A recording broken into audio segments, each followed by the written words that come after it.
Good morning, students. Today I am going to discuss next chapter, that is 11th chapter, some p blocks elements. Boron family containing element are boron, aluminium, gallium, indium and thallium, and their general electronic configuration is Ns2. Boron atomic number Ns2p. Boron atomic number 5. Electronic configuration 1s2 2s2 p1. p में 1 electron आएगा और इसमें p included हो गया, इसीलिए इसको p block elements बोलते हैं। सभी की इलेक्ट्रॉनिक कन्फिग्रेशन p में ख़त्म होगी और p में कितने इलेक्ट्रॉन्स होंगे? ओनली 1। ठीक है। नेक्स्ट है physical properties of boron family. Atomic and ionic radii of the elements of boron family are smaller than corresponding elements of alkaline earth metal. इनका एटॉमिक आयनिक रेडियस स्मॉलर होता है। क्यों? Because left to right size decreases. There is a sharp increase in atomic radius from boron to aluminium. Boron से aluminium की तरफ sharp increase होता है atom के रेडियस में। ऐसा क्यों? In case of aluminium atom there is a greater screening effect. Aluminium में बेटा ज़्यादा क्या होता है? स्क्रीनिंग इफेक्ट होता है। Why the 8 electrons present in the penultimate shell resulting in a decrease effective nuclear charge. अब स्क्रीनिंग इफेक्ट क्या होता है? इंटरविनिंग इलेक्ट्रॉन जो है वो स्क्रीन की तरह काम करना शुरू कर देते हैं। अंदर वाले इलेक्ट्रॉन जब स्क्रीन की तरह काम करना शुरू करेंगे, आउटर इलेक्ट्रॉन पे पकड़ कमज़ोर हो जाएगी, तो साइज़ क्या हो जाएगा? बड़ा हो जाएगा। That's the reason behind it. Therefore, the atomic radius is more than that of the boron. There is no such screening or shielding effect. Next है atomic radius is a gallium is less than that of the aluminium. अब gallium का जो atomic radius है वो gallium से कम होता है। ऐसा क्यों? Down the group the atomic radius expected to be increases, but the atomic radius of gallium decrease. क्यों डिक्रीज होता है? It may be attributed to the presence of 10 elements of the first transition series which have electron in 3d orbitals. Since the d orbital have large size than p orbital, the intervening electron do not have sufficient shielding effect. अब इसमें d orbital आ गए तो intervening ज़्यादा अपना shielding effect cause नहीं कर पाएंगे।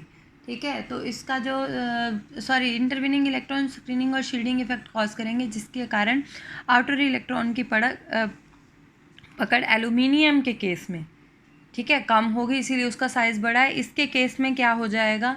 Screening और शेडिंग इफेक्ट जो डी है वो कम कॉज करता है, इसीलिए इसका साइज़ क्या हो जाएगा? डिक्रीज हो जाएगा। नेक्स्ट है ionisation enthalpy is expected to be increase along the period, but its first ionization enthalpy of group is less than those of the element present in the group second in the same period. First ionization enthalpy कम होती है और second ionization enthalpy क्या होती है? ज़्यादा। But second वालों की कहते हैं क्या है? कम है। ऐसा क्यों है? This is because the beryllium is more symmetrical.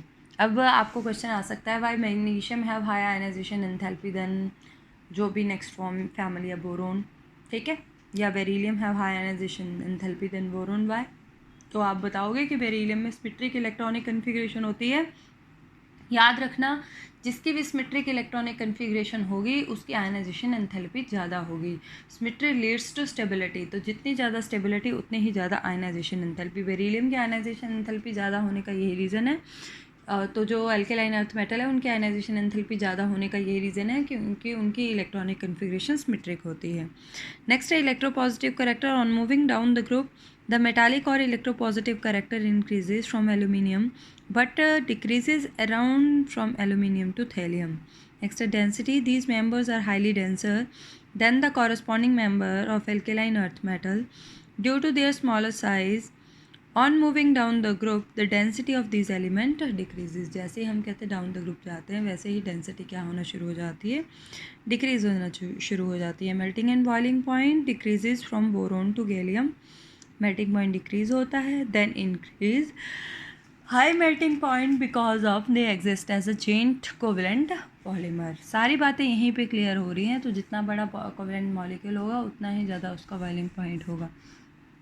Next है electronegativity decreases down the group. Next है chemical properties of boron family. Chemical properties में सबसे पहले हम बात करते हैं ऑक्सीडेशन स्टेट की। तो oxidation state, the first member of the family show +3 oxidation state, the remaining elements show +1 oxidation state in addition to +3 oxidation state.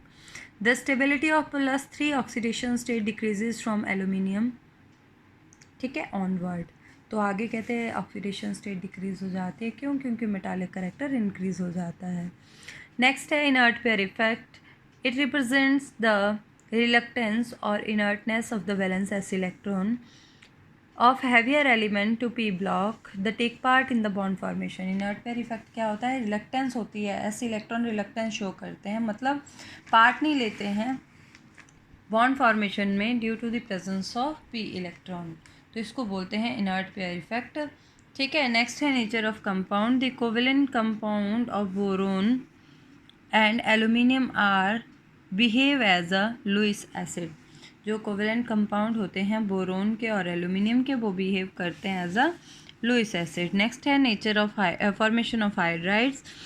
तो hydrides of boron first member of the family, form number of hydrides known as boranes. तो boron diborane बना रहा है, टाइबोरेन, टेट्राबोरेन, पेंटाबोरेन and हेक्साबोरेन. ये borane बना रहा है. इसका फॉर्मूला होता है BnHn+4. ठीक है. नेक्स्ट है characteristics of borane. Boranes are colourless diamagnetic compound. Boranes are highly reactive and many boranes burn in the absence of air, so they are used as a high energy fuel. Absence of air में भी ये burn होते हैं, तो इनको high energy fuel के रूप में यूज़ किया जाता है. Borane are Bronsted acid and acid behavior are increased with increase in size. ठीक है. बोरेन एसिडिक नेचर के होते हैं और एसिडिक बिहेवियर बढ़ता जाता है जैसे जैसे साइज बढ़ता जाता है. ठीक है. नेक्स्ट है अरेक्नोबोरेन्स आर मोर एसिडिक देन नीडोबोरेन. अरेक्नोबोरेन जो होते हैं वो ज़्यादा एसिडिक होते हैं देन नीडोबोरेन. नेक्स्ट है halides. With the exception of thallium, all the member of a halide with general formula 2m + 3x2 = 3. Way aluminium यानी कि 3 के साथ ही ये क्या बनाते हैं? हैलाइड बनाते हैं. ठीक है.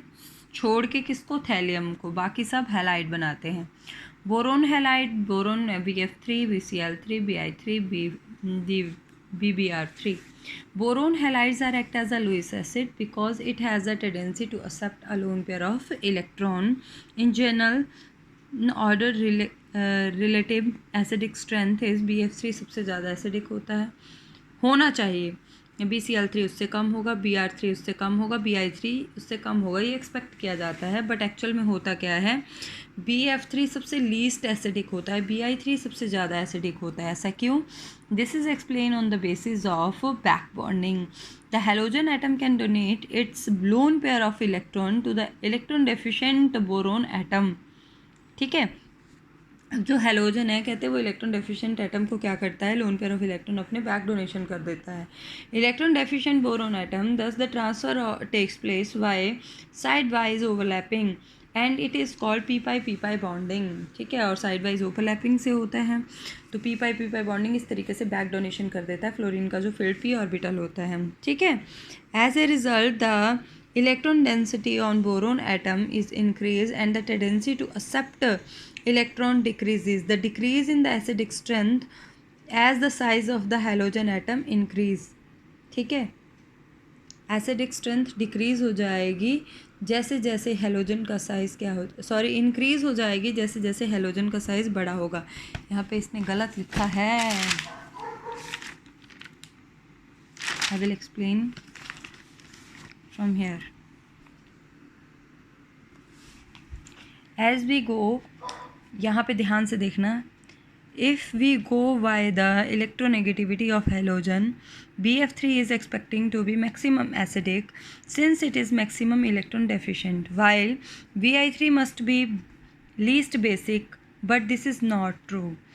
This can be explained on the basis of back bonding. The halogen atom can donate its lone pair of electron back to the vacant 2p orbital. Electron deficient boron atom, the transfer takes place via the sidewise overlap. This is called p-pi back bonding. The back bonding is most effective in BF3 because boron and fluorine have comparable energies. Back bonding decreases down the group because size increases, hence the acidic strength also increases. तो नीचे की तरफ जो है back donation कम होता जाएगा और acidic strength क्या होती जाएगी, इंक्रीज होती जाएगी. यहाँ पे भी सेम ही लिखा है, डोंट वरी, सही लिखा है वहाँ पर भी जो भी लिखा है. थोड़ा सा मिसकंसेप्शन हो गया था, ये देखो ज़रा ध्यान से. As a result, the electron density on boron atom increases and the tendency to accept electron decreases. Obvious है, जब बैक डोनेशन हो जाएगा तो इसके ऊपर इलेक्ट्रॉन डेंसिटी बढ़ जाएगी तो tendency to accept lone pair of electron decrease हो जाएगी. तो ये लीस्ट बेसिक एसिडिक हुआ ना, तो एसिडिक कौन सबसे ज़्यादा होगा, जिसमें बैक डोनेशन कम होगा और बोरोन के पास इलेक्ट्रॉन डेफिशिएंसी ही रहेगी और वो easily loan pair of electron किसी और से एक्सेप्ट करेगा, तो ज़्यादा एसिडिक होता है. इसीलिए Bi3 ज़्यादा एसिडिक है. ठीक है. नेक्स्ट है aluminium halide. Aluminium chloride is exist as a Al2Cl6 in the vapor state or in inert solvent. It is a dimeric structure in which each aluminum atom accepts a lone pair of electron from one chlorine atom attached to the aluminum atom in the neighboring atom. ये देखो इस तरीके का structure ये बना लेता है. इसका जो एल्यूमिनियम है, इसका जो क्लोरीन है, ये नेबर वाले एल्यूमिनियम से वो बना लेता है. इसका जो क्लोरीन है इस नेबर वाले एल्यूमिनियम से, तो ये डायमेरिक स्ट्रक्चर बना लेता है. ठीक है. नेक्स्ट है some important compounds of boron. तो सम इम्पॉर्टेंट कंपाउंड्स बोरोन के कौन सा, सबसे पहले preparation. Diborane can be formed by reducing boron trifluoride with lithium. Boron trifluoride को अगर हम लिथियम के साथ रिड्यूस करेंगे तो डाइबोरेन बनेगा. बोरोन ट्राईक्लोराइड को अगर हम हाइड्रोजन के साथ रिड्यूस करेंगे तो डाइबोरेन बनेगा. अगर हम बोरोन ट्राईक्लो को लिथियम एल्यूमिनियम हाइड्राइड के साथ ट्रीट करेंगे तब भी डाइबोरेन बनेगा. अब इसमें सबसे ज़्यादा इंपॉर्टेंट है structure of diborane, preparation of diborane और उसके बाद स्ट्रक्चर ऑफ डाइबोरेन.